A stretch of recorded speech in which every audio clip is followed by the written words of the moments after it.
नमस्कार साथियों, एक बार फिर से स्वागत है आप सभी का जीएस फाउंडेशन यूट्यूब चैनल पर। आज के सेशन में हम लोग करने वाले हैं वर्ल्ड ज्योग्राफी के 1000 एमसीक्यू की सीरीज नंबर 19।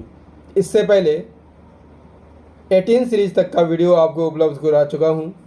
यदि आपने उन वीडियो को नहीं देखा है तो मेरे प्ले लिस्ट में जाकर देख सकते हैं, या फिर लिंक डिस्क्रिप्शन में दे रखा है, आप वहां पर जाकर देख सकते हैं। दोस्तों, आज का सेशन काफ़ी महत्वपूर्ण होने वाला है। इसमें जितने भी प्रश्न लिए गए हैं प्रीवियस ईयर किसी न किसी एग्ज़ाम में पूछे गए दोस्तों। तो फटाफट से इस वीडियो को शेयर कर दीजिए, और यदि आप भी इस चैनल पर नए हैं दोस्तों तो चैनल को सब्सक्राइब करके बेल आइकन को ज़रूर प्रेस कर लीजिए। चलिए शुरुआत कर लेते हैं आज के सेशन की। सेशन का पहला सवाल है दोस्तों आपके स्क्रीन पर 451। निम्नलिखित युग्मों में से कौन सा सुमेलित नहीं है? बुडापेस्ट हंगरी की राजधानी है, बिल्कुल सही सुमेलित है। नैरोबी केनिया की राजधानी है। किंशासा जायरे की राजधानी है, लेकिन क्राइस्ट चर्च न्यूजीलैंड की राजधानी नहीं है। न्यूजीलैंड की राजधानी कहाँ है दोस्तों? वेलिंगटन है, जबकि क्राइस्ट चर्च न्यूजीलैंड का एक शहर मात्र है। Option number B is the correct answer, that is Christ Church. Christ Church की बात कर लिया जाए दोस्तों तो क्राइस्ट चर्च न्यूजीलैंड के दक्षिणी द्वीप का सबसे बड़ा शहर है और देश का तीसरा सबसे बड़ा क्या है? नगरीय क्षेत्र है। किस द्वीप पर स्थित है? दक्षिण द्वीप के पूर्वी तट पर स्थित है। ऑकलैंड और वेलिंगटन के बाद यह न्यूजीलैंड का तीसरा सबसे अधिक आबादी वाला शहर माना जाता है। क्लियर? चलिए नेक्स्ट क्वेश्चन, क्वेश्चन नंबर 452। कौन सा देश सबसे ज्यादा द्वीप समूहों से मिलकर बना है?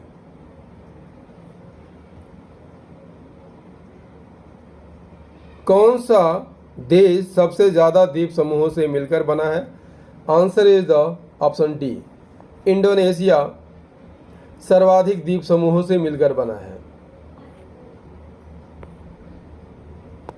इंडोनेशिया की बात कर लिया जाए दोस्तों तो दक्षिण पूर्व एशिया और ओशिनिया में स्थित एक विशाल देश है। दुनिया का चौथा सबसे बड़ा आबादी यहीं पर मिलता है। और मुस्लिम आबादी की बात कर लिया जाए तो दुनिया में सबसे बड़ी मुस्लिम आबादी इंडोनेशिया में ही आपको देखने को मिलता है। इंडोनेशिया की राजधानी कहाँ पर है? जकार्ता है, जो कि जावा द्वीप पर स्थित है। Next question 453। निम्नलिखित में से कौन सही सुमेलित नहीं है? गोबी मरुस्थल मंगोलिया में है, बिल्कुल सही सुमेलित है। कालाहारी मरुस्थल बोत्सवाना में है, ये भी सुमेलित है। आटाकामा मरुस्थल उत्तरी चिली में है, बिल्कुल सही सुमेलित है। मोजेव मरुस्थल मैक्सिको में नहीं है दोस्तों, ये कहाँ पर है? यूएसए में है। कहाँ पर है दोस्तों? यूएसए में है। Answer is the option number D.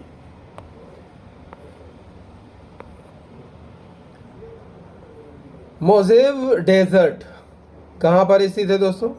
उत्तरी अमेरिका का एक राजस्थान है, और यह रेगिस्तान जो है दक्षिण और मध्य कैलिफोर्निया, दक्षिण नेवादा, दक्षिण यूटा प्रांत और पूर्वोत्तर एरिजोना में फैला हुआ है।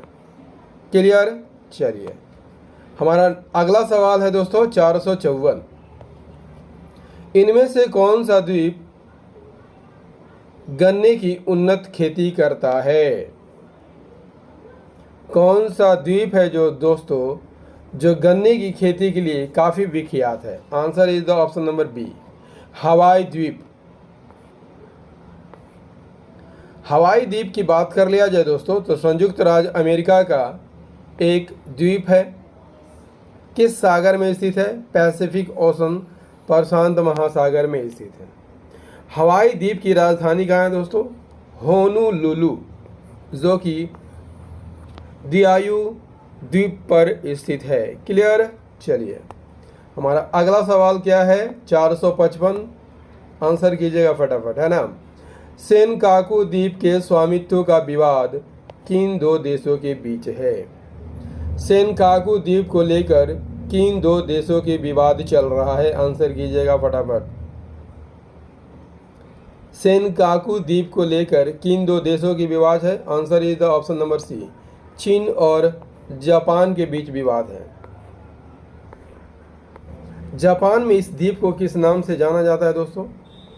सेनकाकू द्वीप के नाम से जाना जाता है, जबकि चीन में इसे दियायु द्वीप के नाम से जाना जाता है।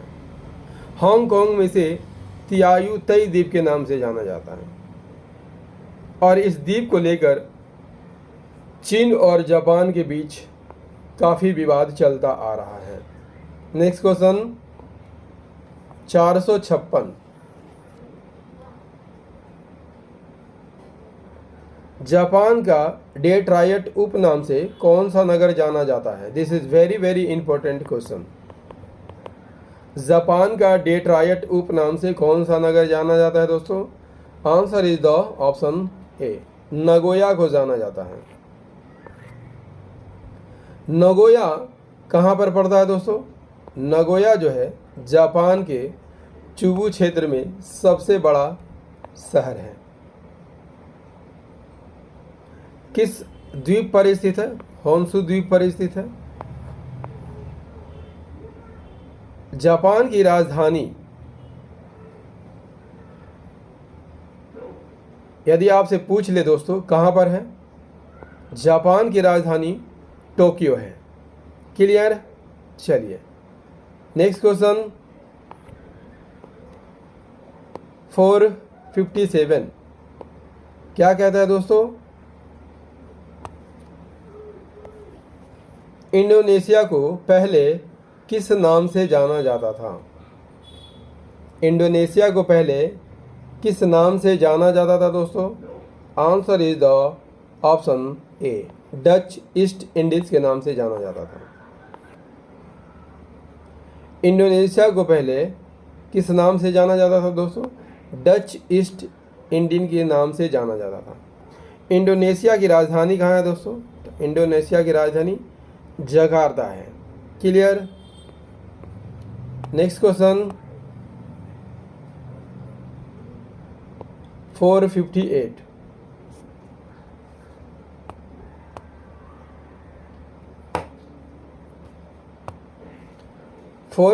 क्या कहता है दोस्तों? स्थानांतरित कृषि की शुरुआत सर्वप्रथम कहाँ हुई थी? Answer is the what. स्थानांतरण कृषि की शुरुआत कहाँ पर हुई थी? आंसर कीजिएगा फटाफट। स्थानांतरित कृषि की शुरुआत कहाँ पर हुई थी दोस्तों? Option number B is the correct answer, that is Thailand में हुई थी। थाईलैंड का यदि आपसे पूछ लिया जाए दोस्तों कि प्राचीन नाम क्या है, तो थाईलैंड का प्राचीन नाम सियाम है। This is very very important fact. और यह दक्षिण पूर्व एशिया में स्थित एक देश है। इसकी सीमा किन किन देशों के साथ लगती है? इसकी पूर्वी सीमा लाओस और कंबोडिया से लगती है। दक्षिणी सीमा मलेशिया से लगती है। और पश्चिमी सीमा किस देश के साथ लगती है? म्यांमार के साथ लगती है। क्लियर? इसकी राजधानी कहाँ है? इसकी राजधानी बैंकॉक है। क्लियर? नेक्स्ट क्वेश्चन 459, नामीबिया का प्राचीन नाम क्या है? नामीबिया का प्राचीन नाम क्या है दोस्तों? Answer is the option number D, दक्षिण पश्चिम अफ्रीका। नामीबिया की बात कर लिया जाए तो नामीबिया अफ्रीका का एक तटीय देश है दोस्तों। इसकी राजधानी कहाँ है? इसकी राजधानी विंडहॉक है। इसके पड़ोसी देशों में अंगोला, जाम्बिया, बोत्सवाना और साउथ अफ्रीका है। क्लियर। क्वेश्चन नंबर 460 क्या कहता है? 460 मरकट द्वीप के नाम से किस द्वीप को जाना जाता है? आइसलैंड, आयरलैंड, जिब्राल्टर या क्यूबा? मरकट द्वीप के नाम से किसे जाना जाता है? Answer is the option B, Ireland को जाना जाता है। किसे जाना जाता है? आयरलैंड को। आयरलैंड उत्तर पश्चिमी यूरोप में एक कैसा देश है? द्वीपीय देश है। और आयरलैंड दो भागों में बटा है दोस्तों, नॉर्दर्न आयरलैंड और साउदर्न आयरलैंड। नॉर्दर्न आयरलैंड किसका भाग है? ब्रिटेन का भाग है। और साउदर्न आयरलैंड को आयरलैंड के नाम से जाना जाता है। इसकी राजधानी कहाँ है? इसकी राजधानी डबलिन है। क्लियर। चलिए दोस्तों, सेशन कैसा लग रहा है एक बार कमेंट करके जरूर बताइएगा। 461 कौन सा देश विश्व का कहवा पात्र के नाम से जाना जाता है? कौन सा देश विश्व का कहवा पात्र के नाम से जाना जाता है दोस्तों? Answer is the option number D, Brazil को जाना जाता है। ब्राजील की बात कर लिया जाए तो दक्षिण अमेरिका का सबसे बड़ा देश है। इसकी राजधानी कहाँ है? इसकी राजधानी ब्राजीलिया है। और क्षेत्रफल के अनुसार विश्व में 5वां स्थान रखता है। इसकी सीमा किन किन देशों के साथ लगती है? French Guiana, Suriname, Guiana, Venezuela, Colombia, Peru, Bolivia और उरुग्वे, अर्जेंटीना और पराग्वे के साथ इसकी सीमा लगती है। क्लियर। चलिए next question is question number 462 निम्नलिखित में से कौन सी एक नकदी फसल है? तो नकदी फसल कौन है दोस्तों? Answer is the option number D, rubber जो है नकदी फसल में आता है। रबर की बात कर लिया जाए तो यह वृक्ष भूमध्य रेखीय सदाबहार वनों में पाए जाते हैं। थाईलैंड, इंडोनेशिया, मलेशिया, भारत, चीन और श्रीलंका में यह देखने को मिलता है। भारत की बात कर लिया जाए तो रबर के उत्पादन में कौन सा स्थान है? चौथा स्थान है। लेकिन यहाँ दोस्तों याद रखिएगा, रबर की मांग जो है काफ़ी अधिक है और यही कारण भारत जो है क्या करता है? रबर का आयात करता है। क्लियर। 463 463 कौन सा बंदरगाह यूरोपोर्ट के नाम से जाना जाता है? यूरोपोर्ट के नाम से कौन सा बंदरगाह जाना जाता है? Answer is the option number C, Rotterdam बंदरगाह को यूरोपोर्ट के नाम से जाना जाता है। रॉटरडम यूरोप में एक बंदरगाह है दोस्तों। किस देश में है? नीदरलैंड में है। क्लियर। तो इसकी लंबाई कितनी है? 42 किलोमीटर। ठीक है। चलिए अगले सवाल का आंसर कीजिए फटाफट। 464 उत्तर अमेरिका की सर्वोच्च पर्वत चोटी कौन है? तो आसान सा सवाल है दोस्तों, उत्तर अमेरिका की सर्वोच्च पर्वत चोटी कौन है? माउंट एवरेस्ट की बात कर लिया जाए तो नेपाल की सर्वोच्च चोटी है। इसे नेपाल में सागर माथा के नाम से जाना जाता है। माउंट एकांकागुआ दक्षिण अमेरिका में स्थित एंडीज पर्वत की सबसे ऊंची चोटी है। माउंट एलब्रूज यूरोप की सबसे ऊंची चोटी है, जबकि माउंट मैकिनले उत्तर अमेरिका की सर्वोच्च चोटी है। Option number D is the correct answer, that is mount McKinley. Mount McKinley को अन्य किस नाम से जाना जाता है दोस्तों? इसे डेनाली के नाम से भी जाना जाता है और उत्तर अमेरिका महाद्वीप का सबसे ऊंचा पर्वत है। किस राज्य में स्थित है? अमेरिका के अलास्का राज्य में स्थित है और इसकी ऊंचाई कितनी है? 6194 kilometre. Next question question number 465, कुल गार्डे ऑस्ट्रेलिया के जिस प्रांत में स्थित है उस प्रांत का नाम आपको बताना है। फटाफट से आंसर को करते चलिए। कुल गार्डी ऑस्ट्रेलिया के प्रांत में स्थित है, उस प्रांत का नाम क्या है? Answer is the option number D, western Australia. Western Australia में कौन है? कुल गार्डी वेस्टर्न ऑस्ट्रेलिया में एक छोटा सा शहर है। किस लिए प्रसिद्ध है? सोने के लिए प्रसिद्ध है। नेक्स्ट क्वेश्चन 466 का आंसर कीजिए दोस्तों। निम्नलिखित में से कौन सक्रिय ज्वालामुखी नहीं है? एस्ट्रोम्बोली सक्रिय ज्वालामुखी है, एटना सक्रिय ज्वालामुखी है, कोटोपैक्सी सक्रिय ज्वालामुखी है। तो निम्नलिखित में कौन सक्रिय ज्वालामुखी नहीं है? Option number B, Kilimanjaro Africa में स्थित है जो कि सक्रिय ज्वालामुखी नहीं है। किलिमंजारो की बात कर लिया जाए दोस्तों तो किस देश में स्थित है? किलिमंजारो तंजानिया में स्थित है। और कैसा ज्वालामुखी है? निष्क्रिय ज्वालामुखी है। यह अफ्रीका का सबसे ऊंचा पर्वत है। इसकी ऊंचाई कितनी है? 5895 मीटर। ठीक है। नेक्स्ट क्वेश्चन 467,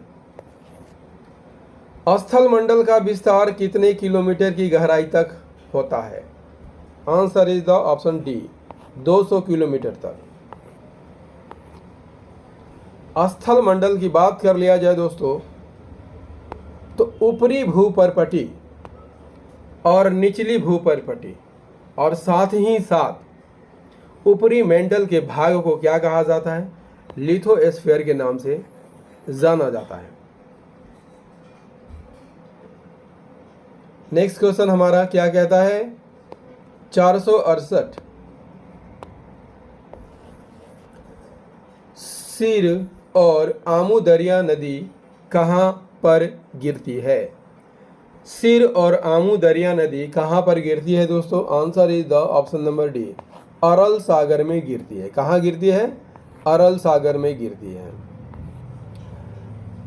आमू दरिया और सिर दरिया मध्य एशिया की दो नदियां हैं। क्लियर? आमू दरिया कहाँ से निकलती है दोस्तों? याद कर लीजिएगा, पामीर पर्वतमाला में एक सरोवर है, जोरकुल सरोवर। ठीक है, ये जोरकुल सरोवर से निकलता है। कौन सी नदी? आमू दरिया। सिर दरिया की बात कर लिया जाए तो सिर दरिया किर्गिस्तान से निकलती है। आमू दरिया में सिर दरिया से ज़्यादा पानी होता है। ठीक है, और ये दोनों नदियाँ कहाँ गिरती है? अरल सागर में गिरती है। दोस्तों, यदि आपसे पूछ लिया जाए कि अरल सागर किन दो देशों की सीमा के बीच स्थित है, तो याद कर लीजिएगा, कजाकिस्तान और उज्बेकिस्तान की सीमा पर स्थित है। Clear? This is very very important fact for your exam. Next question 469, निम्नलिखित में से किस नदी का उद्गम भूमध्य रेखा के समीप से होता है? निम्नलिखित में से किस नदी का उद्गम भूमध्य रेखा के समीप से होता है दोस्तों?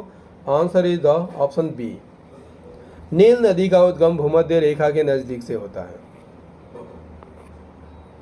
नील नदी की बात कर लिया जाए दोस्तों तो यह विश्व की सबसे लंबी नदी है। इसकी लंबाई कितनी है? 6853 किलोमीटर। निकलती कहाँ है? विक्टोरिया झील से निकलती है। दोस्तों, यदि आपसे पूछ लिया जाए कि विक्टोरिया झील किन देशों की सीमा पर स्थित है, तो याद रखिएगा, विक्टोरिया झील 3 देशों की सीमा पर स्थित है, केनिया, युगांडा और तंजानिया। इन तीनों देशों की सीमा विक्टोरिया झील से लगती है। विक्टोरिया झील से कौन सी नदी निकलती है? वाइट नील निकलती है। क्लियर?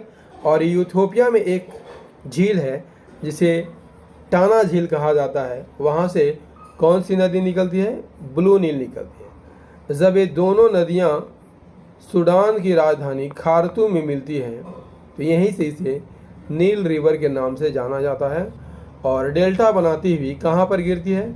मेडिटेरियन सी में गिर जाती है, यानी भूमध्य सागर में गिर जाती है।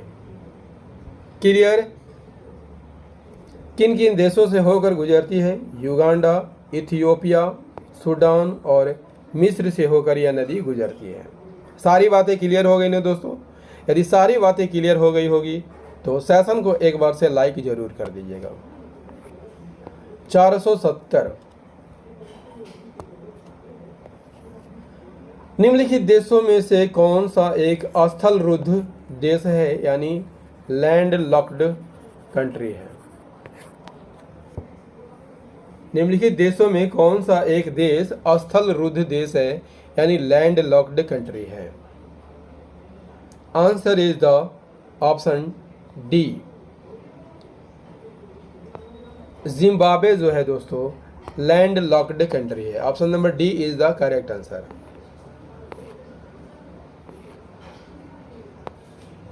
अंगोला की बात कर लिया जाए दोस्तों तो अंगोला की सीमा पश्चिम में किससे मिलती है? साउथ अटलांटिक महासागर से मिलती है। गेबोन की बात कर लिया जाए तो इसकी भी सीमा साउथ अटलांटिक से मिलती है। तंजानिया की सीमा हिंद महासागर से मिलती है। यानी इन तीनों देशों की सीमा जो है किसी न किसी सागर से लगा हुआ है, जबकि जिम्बाब्वे एक लैंड लॉक्ड कंट्री है। लैंड लॉक्ड कंट्री किसे कहा जाता है दोस्तों? वैसा देश जिसकी सभी सीमा की तट रेखा केवल स्थल से लगी हुई रहती है या फिर बंद सागर से लगी हुई रहती है, उन देशों को क्या कहा जाता है? स्थल रुद्ध देश कहा जाता है या लैंड लॉक्ड कंट्री कहा जाता है। अगला सवाल 471 निम्नलिखित में से किस देश में निकेल का अधिक उत्पादन होता है? किस देश में निकेल का अधिक उत्पादन होता है? Answer is the option A, Canada में सबसे अधिक निकेल का उत्पादन होता है ना। कनाडा की बात कर लिया जाए दोस्तों तो उत्तरी अमेरिका का एक देश है। यह देश जो है उत्तर में आर्कटिक ओशन से, पश्चिम में पैसिफिक ओशन से और पूरब में अटलांटिक ओशन से घिरा हुआ है और दक्षिण में इसकी सीमा किस देश के साथ लगती है? यूएसए से लगती है। क्षेत्रफल की दृष्टि से यह रूस के बाद विश्व का दूसरा सबसे बड़ा देश है। इसकी राजधानी कहाँ है दोस्तों? कनाडा की राजधानी ओटावा है। क्लियर। नेक्स्ट क्वेश्चन 472 पृथ्वी की परिधि कितनी है? पृथ्वी की परिधि कितनी है दोस्तों? Answer is the option number B, 40,075 kilometre पृथ्वी की परिधि है। पृथ्वी की बात कर लिया जाए तो सौर मंडल का तीसरा ग्रह है दोस्तों। इसके 71% भाग पर जल का विस्तार है, जबकि 29% भाग पर भूमि का विस्तार पाया जाता है। क्लियर। चलिए अगला सवाल क्या कहता है? क्वेश्चन नंबर 473 पेडी प्लेन मैदान का निर्माण किस क्रिया द्वारा होता है?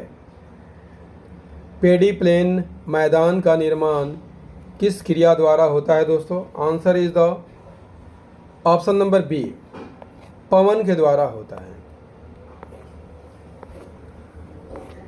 दोस्तों याद रखिएगा, पर्वतों के नीचे जो चट्टान स्थित होते हैं उन्हें क्या कहा जाता है? पेडीमेंट कहा जाता है। जब इसका अपरदन हो जाता है तो किसका निर्माण होता है? पेडी प्लेन का निर्माण हो जाता है। पेडी प्लेन क्या होता है? समतल मैदान होते हैं। क्लियर। चलिए क्वेश्चन नंबर 474 ऑस्ट्रेलिया में लौह इस्पात उद्योग का प्रमुख केंद्र कौन है? ऑस्ट्रेलिया में लौह इस्पात उद्योग का प्रमुख केंद्र कौन है दोस्तों? Answer is the option D, new castle.